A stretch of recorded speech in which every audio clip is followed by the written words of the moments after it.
구약성경 41쪽에 있는 창세기 29장 1절로 14절까지의 말씀 다 찾으셨으면 서로 교독합니다. 제가 1절 먼저 읽겠습니다.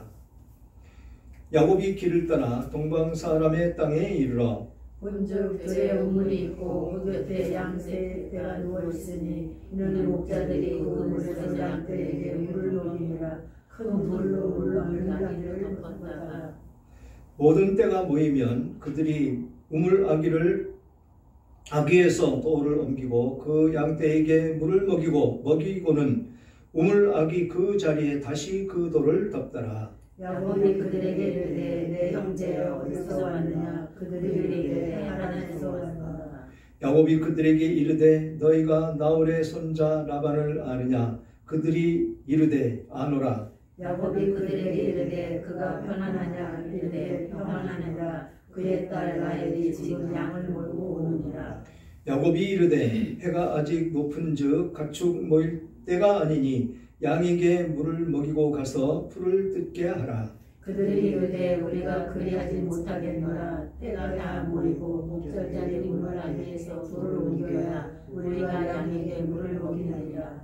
야곱이 그들과 말하는 동안에 라헬이 그의 아버지의 양과 함께 오니 그가 그의 양들을 치고 있었기 때문이더라. 야곱이 그의 외삼촌 라반의 딸 라헬과 그의 외삼촌의 양을 보고 나아가 우물 앞에서 불을 옮기고 외삼촌 라반의 양떼에게 물을 먹이고 그가 라헬에게 입맞추고 소리내어 울며 그에게 자기가 그의 아버지의 생질이로 리브가의 아들됨을 말하였더니 라헬이 달려가서 그 아버지에게 안하매 라반이 그의 생질 야곱의 소식을 듣고 달려와서 그를 영접하여 안고 입맞추며 자기 집으로 인도하여 드리니 야곱이 자기의 모든 일을 라반에게 말하매 라반이 이르되 너는 참으로 내 혈육이로다 하였더라. 야곱이 한 달을 그와 함께 거주하더니 아멘. 아멘. 하란에 도착한 야곱이라는 제목으로 은혜를 나눌까 합니다. 야곱이 형 에서를 피해서 집을 떠나서 외롭고 쓸쓸한 길을 가고 있는 것입니다. 그 길엔 잠잘 곳이 없었고 먹을 음식도 없는 그런 광야길, 아주 쓸쓸한 길이었다라는 것이죠. 그에게 내일은 불안할 수밖에 없는 그런 처지에 놓여 있는 야곱을 볼 수가 있습니다. 미래는 전혀 닫혀있는 창과 같았고 그가 평소에 꿈꾸던 일들은 산산조각이 났다라는 것이죠. 어느 누구도 그를 맞아 환영해 주지 않고 도와주는 이가 없었습니다. 이것이 거짓으로 속인 그의 참 모습이었었다라는 것이죠. 그런 그가 집을 떠나와서 홀로 외로운 그 순간 하나님께서 그를 찾아오신다라는 것입니다. 우리가 하나님을 찾아가는 것이 아니고 하나님께서 우리들을 찾아오셨다라는 것입니다. 그것이 이 세상 신들과 하나님과의 차이다라는 것입니다. 이 세상 신들은 자기들의 축복을 받기 위해서 찾아갑니다. 그렇지만 하나님은 우리들을 찾아오시는 것이 하나님이시다라는 것이죠. 그렇게 하나님을 만난 야곱에게 놀라운 일이 시작이 됩니다. 인간의 절망적인 순간에 하나님의 구원이 시작이 되었다라는 것이죠. 야곱의 마음, 곧 심령이 가난해졌을 때, 그때 비로소 눈을 들어서 하나님을 볼 수 있는 그 눈이 열려지더라라는 것입니다. 지금 우리가 하나님을 처음에 만날 때를 연상하시면서 이 말씀을 들으시면 좋겠습니다. 진정으로 심령이 가난해졌을 때 내 마음을 모든 것을 비워냈을 때 그때 예수를 믿겠노라고 다짐할 수 있는 우리들이 됩니다. 그것이 심령이 가난한 사람이다 라고 성경은 말씀하고 있기 때문이지요. 야곱은 하나님을 믿기는 했지만 그는 하나님을 인격적으로 경험하지를 못했었습니다. 그저 하나님은 할아버지가 믿었던 하나님이시고 아버지가 믿으시는 그 하나님이었을 뿐이다 라는 것이지요. 그래서 하나님을 믿는다는 것과 인격적으로 만난다는 것은 극과 극의 차이다 라는 것입니다. 저는 여러분들이 하나님을 믿는 것과 하나님을 만난다는 것, 이 두 가지가 다 있으시기를 주님의 이름으로 축원합니다. 야곱이 만난 하나님은 놀라우신 하나님이셨습니다. 하나님께서 야곱에게 오셔서 야단치지 않으셨습니다. 야곱을 만나주신 하나님은 야곱의 실수를 야단치거나 그의 죄를 지적하지 않으시고 그를 심판하지 않으셨다라는 것이지요. 이게 하나님의 사랑이라는 것입니다. 오히려 두려워 떨고 있으면서 돌베개를 삼고 새우잠을 자는 야곱을 위로하시고 격려해 주시면서 꿈을 심어주시는 하나님이셨다라는 것입니다.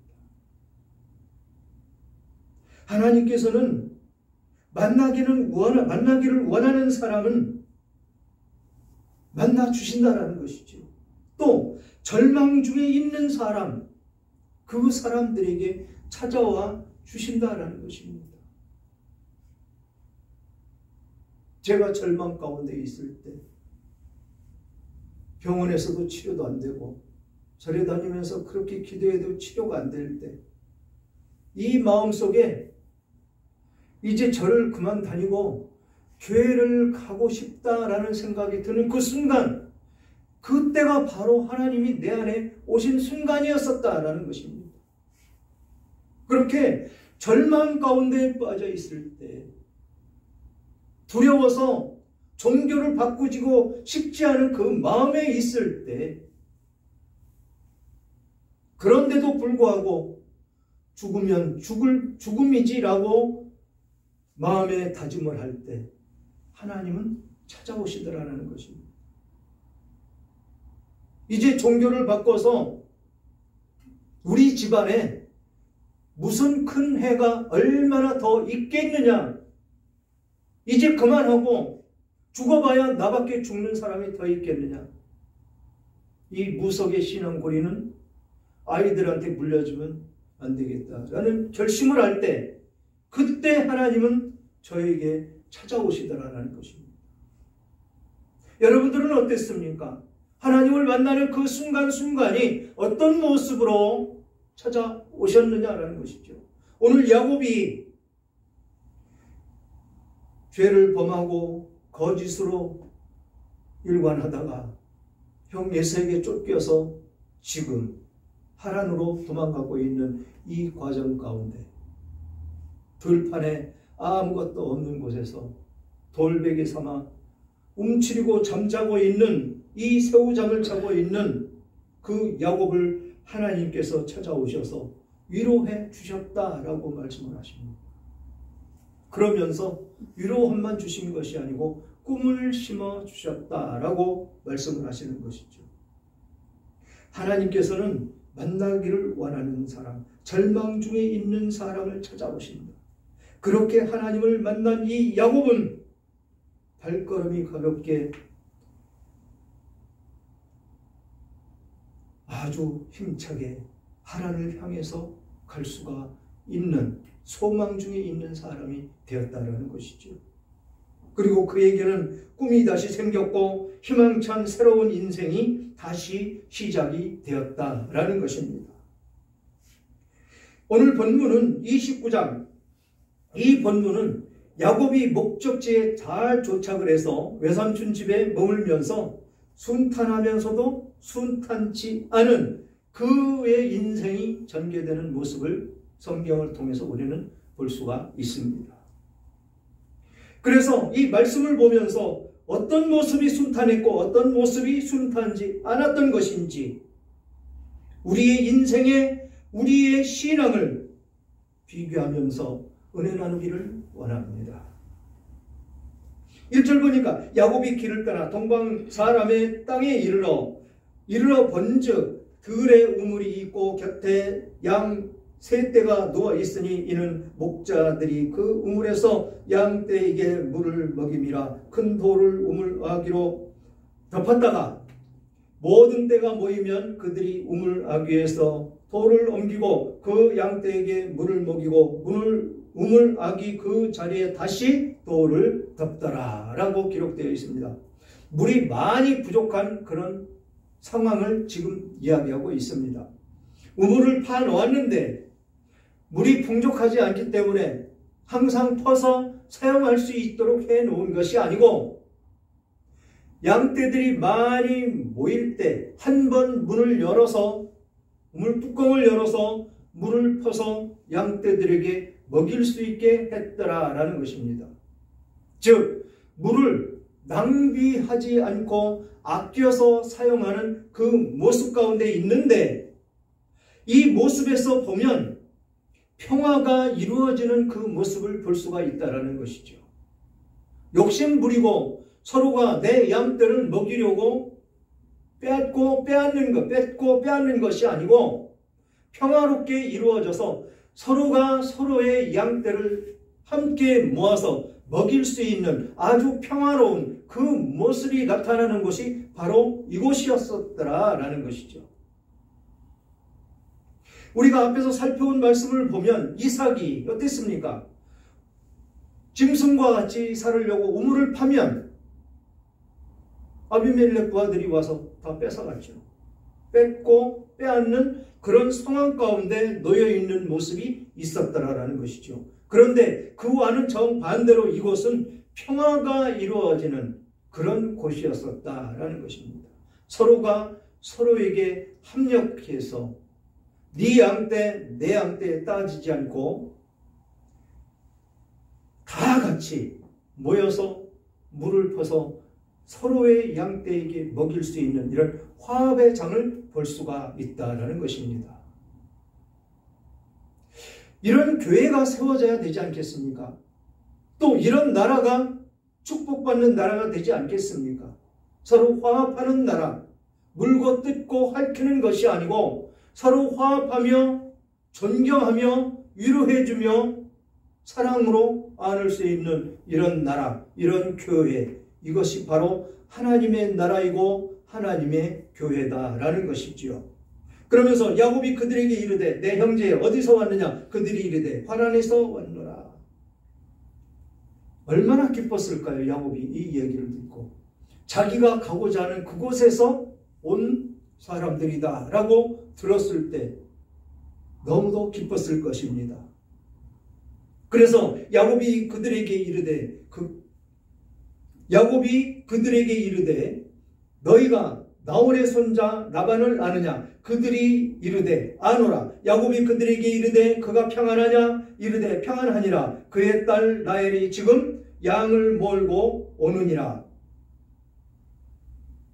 야곱이 이르되 해가 아직 높은즉 가축 모일 때가 아니니 양에게 물을 먹이고 가서 풀을 뜯게 하라라고 그들을 회유시킵니다. 왜 회유를 시킬까요?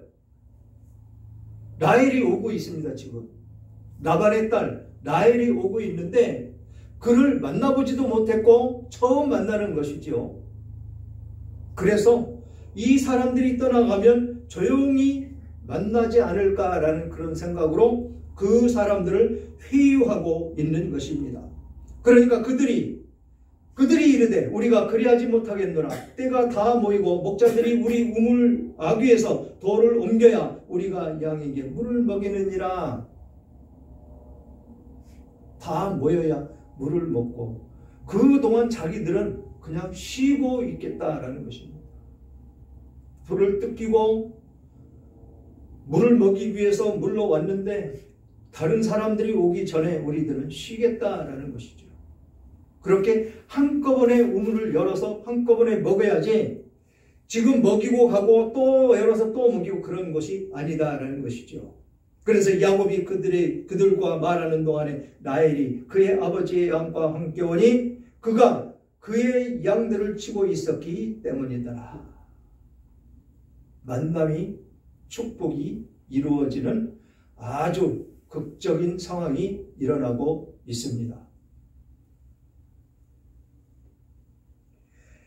야곱이 그의 외삼촌 라반의 딸 라헬과 그의 외삼촌의 양을 보고 나아가 우물아귀에서 돌을 옮기고 외삼촌 라반의 양떼에게 물을 먹이고 그가 라헬에게 입맞추고 소리내어 울며 그에게 자기가 그의 아버지 생질이요 리브가의 아들 됨을 말하였더니 라헬이 달려가서 그 아버지에게 알리더라.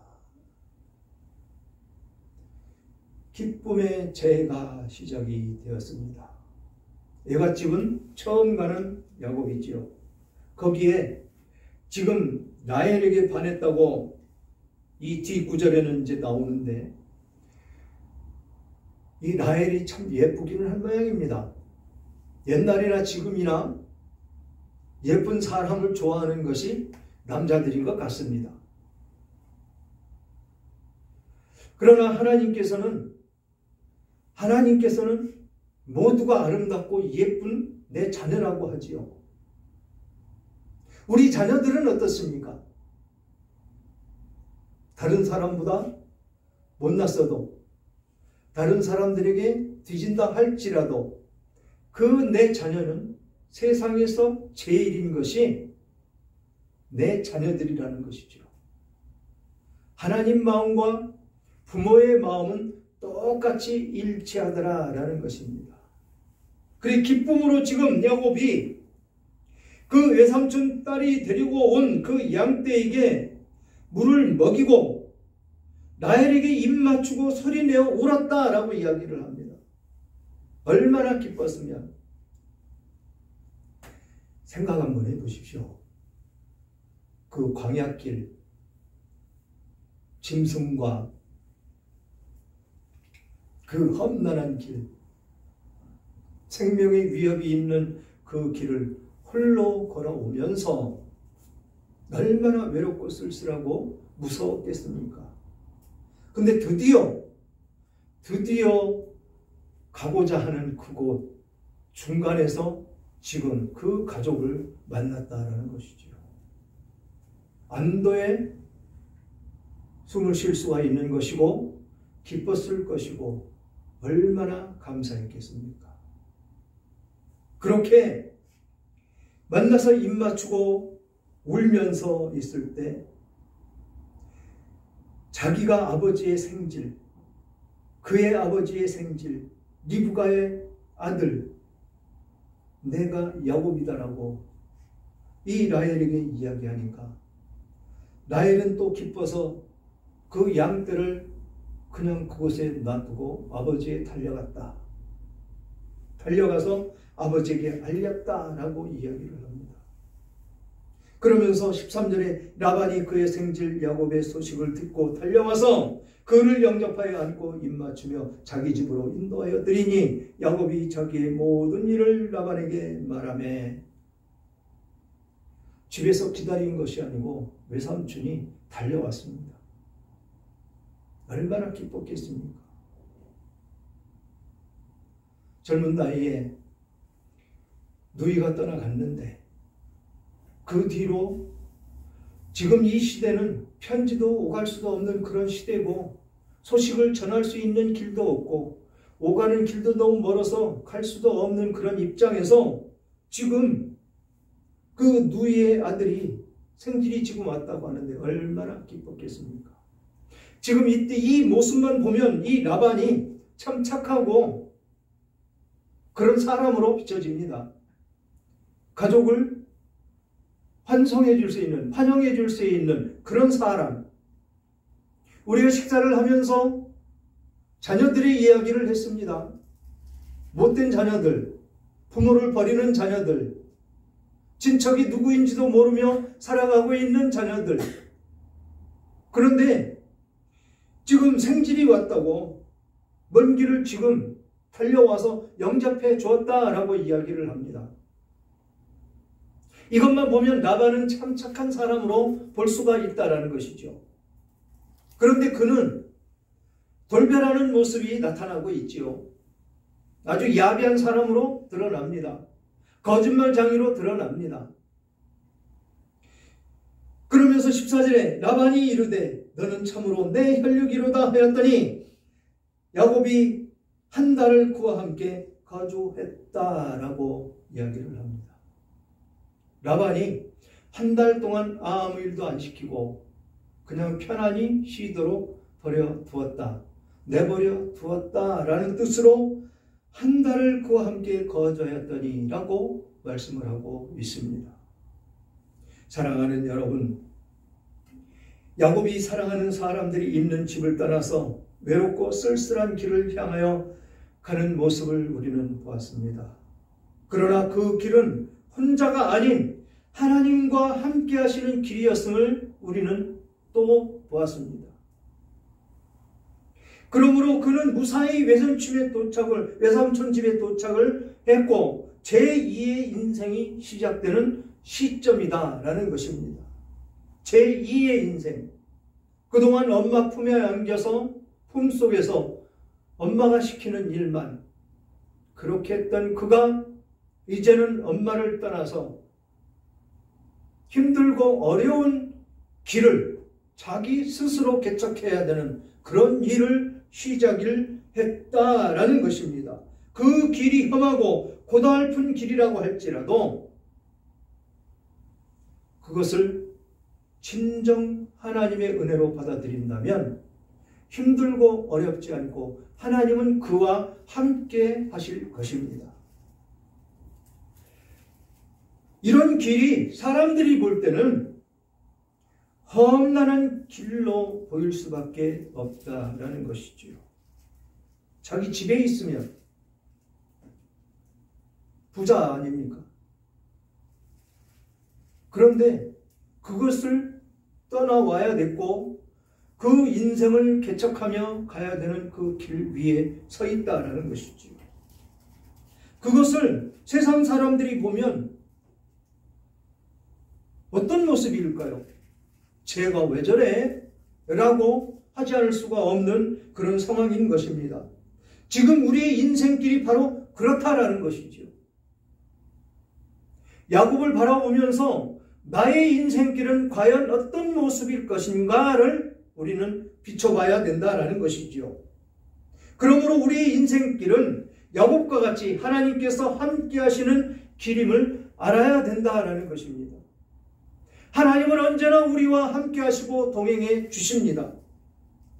그래서 우리는 좌절하고 넘어질 수 없는 하나님의 백성이 된 것입니다. 그래서 하나님의 인도하시는 길임을 알고 그 길을 따라갈 때 승리는 우리들의 것이 되었더라라는 것이죠. 외롭고 쓸쓸할 때, 정말로 심령이 가난할 때, 그때 하나님은 우리들을 찾아오셨고 우리들을 지금 지켜주시고 우리들을 인도해 주시는 그 하나님이시다라는 것입니다. 좌로나 우로나 치우치지 않고 그 하나님만 따라가는 여러분들 다 되시기를 주님의 이름으로 축원합니다.